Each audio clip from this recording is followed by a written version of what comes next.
അനുദിനം നാം കേൾക്കുന്ന, നമ്മെ തളർത്തുന്ന നിഷേധാത്മകമായ സംഭവ പ്രളയങ്ങൾക്കിടയിലും ആശ്വാസത്തിന്റെ, കരുതലിന്റെ, പങ്കുവയ്ക്കലിന്റെ ധാരാളം മുഹൂർത്തങ്ങൾ ഇവിടെ ഉണ്ടാകുന്നുണ്ട്. ജർമ്മനിയിലെ റോദർഫെൻ എന്ന സ്ഥലത്തെ പ്രാദേശിക ബൈക്കേഴ്സ് ഗ്രൂപ്പുകളിലെ ഒരു അംഗത്തിന്റെ മകനായിരുന്നു കുഞ്ഞ് കിള്ളിയൻ സാസ്. 6 വയസ്സ് മാത്രം പ്രായം. പക്ഷെ അതിനകം തന്നെ മാരകമായ രക്താർബുദം കിള്ളിയനെ പിടിമുറുക്കി കഴിഞ്ഞിരുന്നു. രക്ഷപ്പെടാൻ ഒരു വഴികളുമില്ലെന്ന് വൈദ്യശാസ്ത്രം കണ്ടെത്തി. എണ്ണപ്പെട്ട ദിവസങ്ങളുമായി കുഞ്ഞു കിള്ളിയൻ ജീവിക്കുകയാണ്.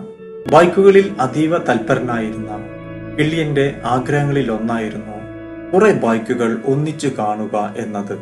അവന്റെ ആ ആഗ്രഹം നിവർത്തിക്കുവാൻ ബൈക്കർ ക്ലബ്ബ് മെമ്പറായിരുന്ന റാൽഫ് പീച്ച് സാമൂഹ്യ മാധ്യമങ്ങളിൽ 2021 ജൂലൈ 20 ഒരു പോസ്റ്റ് ഇട്ടു. നോയ്സ് ഫോർ കിള്ളിയൻ എന്നൊരു ക്യാമ്പയിനും ആരംഭിച്ചു.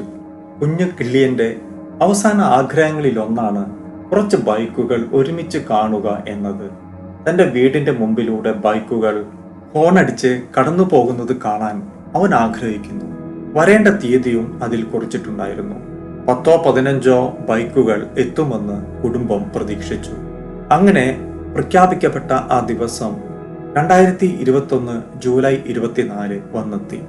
റോദർഫെന്നിനെ, ജർമ്മനിയെ, ലോകത്തെ തന്നെ ഞെട്ടിച്ച സംഭവമായിരുന്നു അന്നവിടെ അരങ്ങേറിയത്. കിള്ളിയന്റെ ആഗ്രഹ പൂർത്തീകരണത്തിന് വേണ്ടി പാഞ്ഞെത്തിയത് 100-1000 ബൈക്കുകളായിരുന്നില്ല, മറിച്ച് 15,000-ലധികം ബൈക്കുകളായിരുന്നു.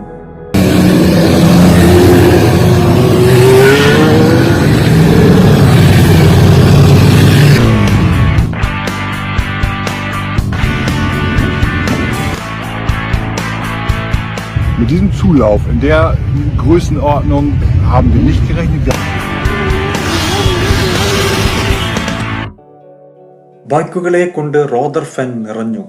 വീടിന് പുറത്ത് അലങ്കരിച്ച ഒരു കസേരയിൽ കുഞ്ഞു കിള്ളിയൻ ഇതൊക്കെ ഇരുന്ന് മനസ്സു നിറയെ കണ്ടു. ഹോണടിച്ച് കടന്നു പോകുന്ന ഓരോ ബൈക്കുകളെ നോക്കിയും അവൻ കൈവീശി കാണിച്ചു. ഈ സംഭവത്തിന് 1 മാസത്തിന് ശേഷം കിള്ളിയൻ ഈ ലോകത്തോട് വിട പറഞ്ഞു. പക്ഷേ ഒരു കുഞ്ഞിന്റെ അവസാന ആഗ്രഹത്തിന് ഒപ്പം ചേർന്ന 10,000 ഒരു കാര്യം വിളിച്ചോതി: മാനവികത മരിച്ചിട്ടില്ല.